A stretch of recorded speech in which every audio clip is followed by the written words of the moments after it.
వేట విరామ సమయంలో మత్స్యకారులకు 20,000 ఇవ్వడంపై ఆయా వర్గాలు సంతోషం వ్యక్తం చేస్తున్నాయి. నెల్లూరు కలెక్టరేట్లో నిర్వహించిన మత్స్యకార సేవా కార్యక్రమంలో అధికారులు, మత్స్యకార సంఘ నేతలు, మత్స్యకారులు పాల్గొన్నారు. ఎన్నికల హామీని నిలబెట్టుకున్నారంటూ చంద్రబాబుకు ధన్యవాదాలు తెలిపారు.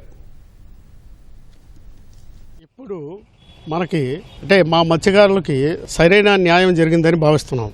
ఎందుకంటే 36 కిలోల రేషన్ బియ్యం దగ్గర నుంచి ఇవాళ 20,000 రూపాయల డబ్బు దాకా, పరిహారం దాకా ఈ 10-12 సంవత్సరాల్లో ఈ విధంగా నడవడం జరిగింది. ఈ రాష్ట్ర ప్రభుత్వం 20,000 ఇవ్వడం మాకు చాలా సంతోషదాయకం. రాష్ట్ర ప్రభుత్వం ఆర్థికంగా ఎన్ని ఇబ్బందులు ఉన్నా నెల్లూరు జిల్లాలోనే 12,300 మందికి మత్స్యకార భరోసా కార్యక్రమం చేయడం ఎంతో ఆనందదాయకం.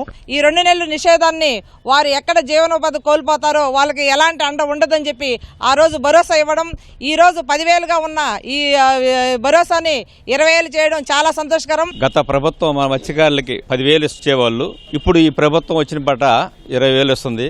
అది మా మత్స్యకారులందరికీ చాలా సంతోషకరం. నిజంగా చాలా సంతోషకరమైన విషయం ఇది. 20,000 రూపాయలు ఇవ్వడం అనేది చాలా సంతోషం. దీనికి ముఖ్యమంత్రి శ్రీ నారా చంద్రబాబు నాయుడు గారికి మేమందరం కూడా కృతజ్ఞతలు తెలియజేస్తున్నాం. ఈ మత్స్యకారులకు ఒక పండగ వాతావరణం కల్పించిన చంద్రబాబు నాయుడు గారు మాకందరికీ ఎంత కష్టాలను కూడా ఎలక్షన్లో ఒక మాట ఇచ్చాడు. ఆ మాట ప్రకారం ఈరోజు ఎలక్షన్లో మాట ప్రకారం ఈరోజు మాకు 20,000 చేయడం అనేది చాలా గొప్ప విషయం. మేమందరం మత్స్యకారులందరం అతనికి రుణపడి ఉంటాం. మత్స్యకార భరోసా అసలు ఈ ఏప్రిల్లో ఇస్తారు అని చెప్పని కూడా అనుకోలేదు.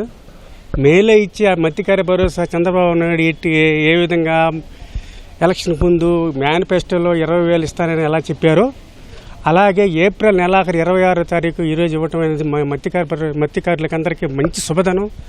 ఈ మత్స్యకార భరోసా 20,000 చేసిన దానికి చంద్రబాబు నాయుడికి రుణపడి ఉంటాం.